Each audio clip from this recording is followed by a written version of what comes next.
L'Olympique de Marseille est passé à l'attaque pour recruter le numéro 9 du FC Lorient, Terem Moffi, qui est actuellement deuxième meilleur buteur du championnat. Et dans le deal, il parlerait d'un échange avec Bamba Dieng, plus 14 millions, plus 4 millions de bonus. Alors, on va étudier dans cette vidéo si c'est un réel bon coup et pour qui ce serait un bon coup avec ces informations. Bienvenue sur CM Football, toujours un plaisir de vous retrouver sur l'Olympique de Marseille. On va voir aussi si Terem Moffi peut faire progresser l'Olympique de Marseille.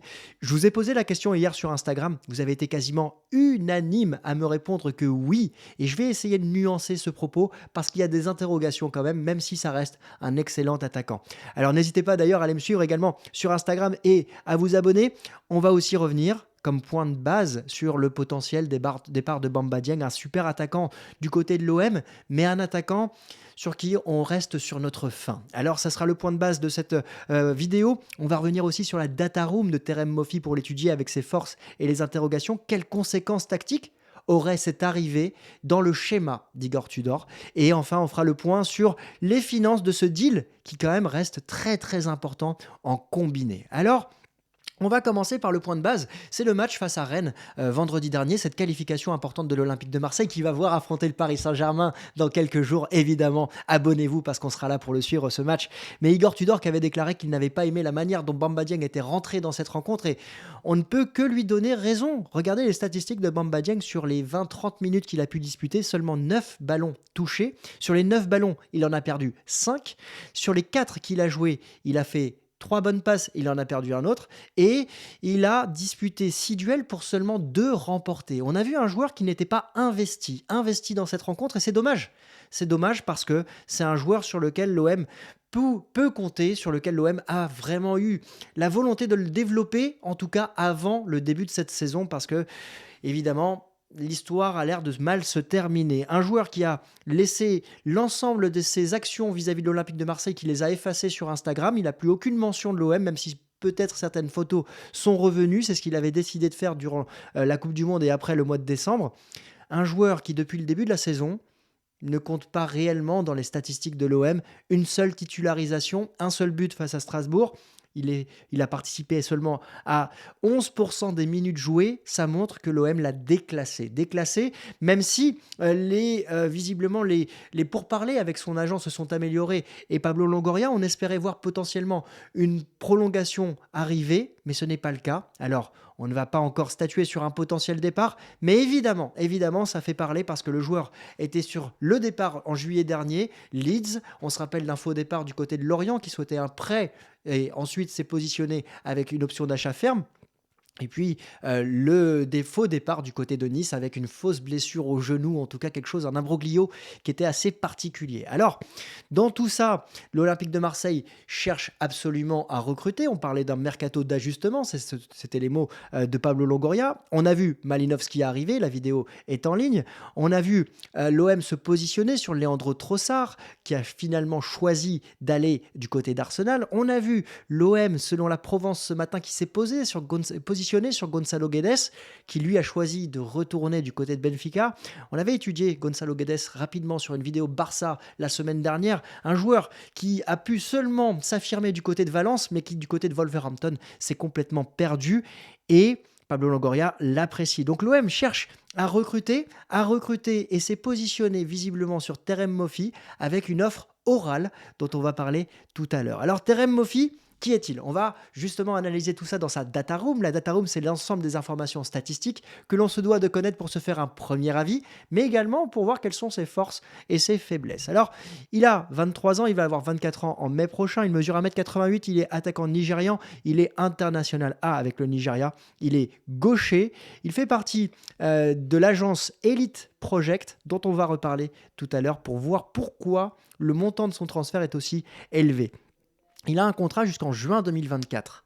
Ça veut dire qu'il est en fin de contrat dans 1 an et demi. C'est maintenant, si Lorient veut le vendre, que Lorient doit faire un gros coup. Alors, c'est un joueur qui connaît très bien la Ligue 1, qui connaît bien l'Europe. On l'a vu à travers Lorient. Sa première saison avait été réussie, 14 buts en 32 rencontres. La deuxième saison était un peu plus délicate.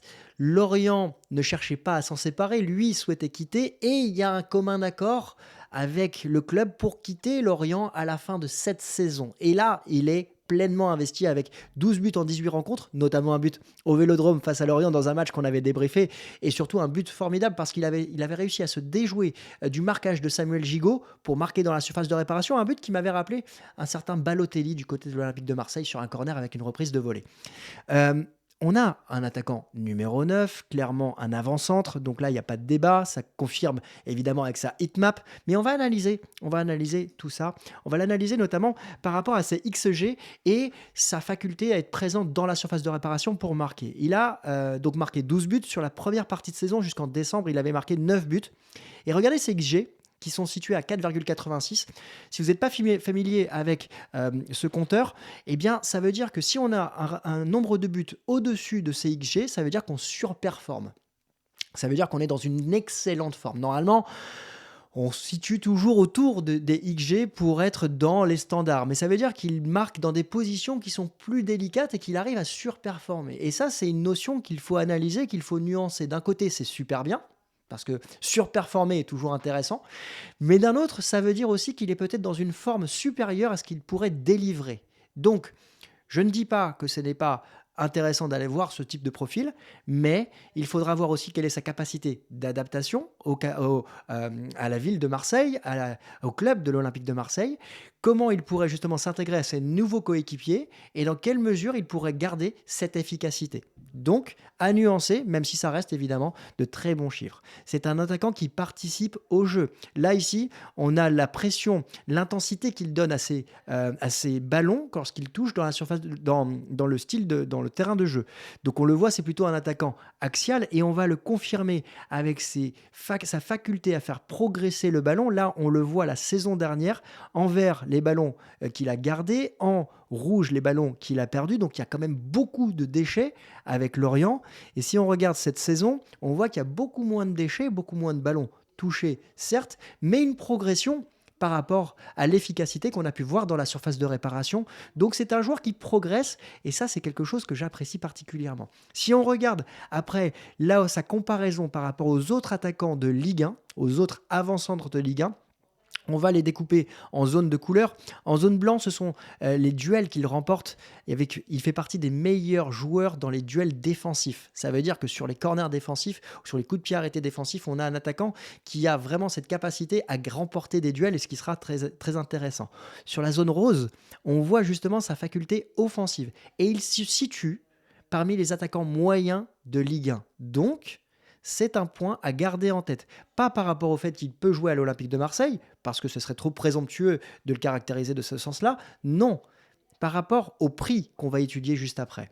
Et dans la possession, c'est un attaquant plutôt moyen, mais c'est un attaquant qui reste quand même véloce. C'est un attaquant qui est fort physiquement, qui est à l'aise aussi de la tête, qui est à l'aise du pied gauche, du pied droit. Donc c'est un attaquant qui, à mes yeux, pourrait être intéressant, d'autant plus qu'il connaît la Ligue 1 et qu'il est en forme. Mais quid de la saison prochaine, lorsque l'Olympique de Marseille se qualifiera, on l'espère tous, en Ligue des Champions, moindre mesure en Europa League. C'est une question pour voir s'il pourrait avoir ce niveau pour aller disputer. Si on fait la comparaison par rapport à Bamba Dieng, on a des joueurs qui sont équivalents, certes, mais on a un joueur avec Bamba Dieng qui a déjà disputé la Coupe du Monde avec le Sénégal et également qui a remporté la Coupe d'Afrique des Nations. Ce sont des points supplémentaires quand même. Alors, quelles conséquences tactiques pourrait avoir l'arrivée de Terem Moffi du côté de l'Olympique de Marseille? Alors, je vous ai remis la tactique actuelle, j'ai réintégré Bailly quand même, mais on a le 11 qui se dégage de la part d'Igor Tudor, avec notamment Malinowski qui est arrivé en milieu offensif droit, et Guendouzi qui a été repositionné en milieu offensif gauche, Alexis Sanchez en faux numéro 9 et nos latéraux, nos pistons qui montent sur les côtés. On a ici un Terem Moffi qui pourrait arriver en position de numéro 9, ce qui verrait Alexis Sanchez redescendre d'un cran. On est tous hypés par voir Alexis Sanchez un cran plus bas. Moi le premier, parce que je trouve que c'est dans cette position-là qu'il serait le plus efficace. Et on a tous milité depuis beaucoup de temps pour voir Bamba Dieng à la place d'un vrai numéro 9. La question qui se pose ici, c'est qu'on a Matteo Guendouzi qui était milieu offensif droit juste avant l'arrivée de Malinowski, que je ne trouvais pas réellement à son aise à cette place-là. Mais on a un Guendouzi qui a été positionné milieu offensif gauche après la blessure d'Harit, le déclassement de Dimitri Payet. Et on a un Guendouzi qui est plutôt à l'aise aujourd'hui dans ce poste de milieu offensif gauche qui trouve plutôt un volume de jeu très intéressant. Si demain, on a Terem Moffi qui arrive, alors certes, on aurait un joueur en plus dans l'effectif, en tout cas un joueur titulaire potentiel supplémentaire par rapport à Bamba Dieng qui joue que peu de minutes, mais on aurait un Alexis Sanchez qui viendrait descendre pour suppléer Guendouzi. Alors certes, on pourrait voir Guendouzi un cran plus bas à la place de Verretou ou Rongier pour faire tourner l'effectif, certes, mais l'Olympique de Marseille ne joue pas d'Europe et va avoir 1 ou 2 matchs par semaine maximum avec la Coupe de France dans les prochaines semaines. Donc, c'est un nouveau déclassement potentiel de la part de Guendouzi, sauf si Terem Moffi vient pour faire suppléer Alexis Sanchez et rentrer dans la rotation de l'effectif. J'aimerais savoir quel est votre avis là-dessus. Est-ce que vous voyez Guendouzi de nouveau perdant? On sait que Guendouzi a un plan. En tout cas, la direction sportive semblerait avoir un plan sur Guendouzi pour le vendre lors de ce mercato ou le mercato suivant pour faire une réelle plus-value. On se rappelle qu'il a été recruté pour 11 millions d'euros. Mais je suis un peu dans le doute par rapport à cette période où je vois l'Olympique de Marseille enchaîner 8 victoires consécutives. J'aime pas trop changer une équipe qui gagne. Je suis peut-être un peu trop conservateur sur ce coup-là. Mais voilà, sur les 6 prochains mois, ça pourrait tourner, mais ça veut dire aussi que Sanchez redescendrait un cran plus bas. Et quid de cette position-là la saison prochaine, lui qui aura plus de 35 ans. Alors en tout cas, il y a des questions financières à se poser. On a un deal aujourd'hui qui est de l'ordre de 14 plus 4 millions d'euros en bonus pour recruter Terem Moffi avec Bamba Dieng qui lui partirait dans ce deal-là. Donc ça veut dire qu'on valorise le deal autour des 30 millions d'euros. C'est ce que demande Loïc Ferry, le président de Lorient. On va y revenir justement parce que on a parlé tout à l'heure d'Elite Project Group. Elite Project Group, c'est une société d'agents, de joueurs qui est assez importante et qui a dans son giron notamment Bukayo Saka, Jadon Sancho ou encore Nketiah, le joueur d'Arsenal. Des joueurs qui ont une valeur marchande qui est très élevée, vous pouvez le voir, ou qui ont déjà réalisé des transferts très élevés. Jadon Sancho du côté de United pour plus de 100 millions d'euros. On a un président de Lorient, Loïc Ferry, qui demandait 25 millions d'euros. Avec l'OGC Nice qui s'était positionné d'abord autour de 15 millions, puis de 18 et désormais de 22 plus 3 millions d'euros de bonus. Donc on était à 25. Mais et Terem Moffi qui s'était mis d'accord avec l'OGC Nice. L'OM est rentré dans la danse et serait prêt à valoriser le joueur à 30 millions d'euros. Alors, est-ce qu'il les vaut? Par rapport à la marge de progression dont dispose Terem Moffi, je dirais oui.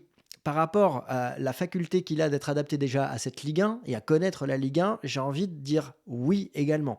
Par rapport à la possibilité à horizon 18 à 24 mois de faire une plus-value sur ce joueur, j'ai envie de dire oui, mais pas plus que ce deal-là.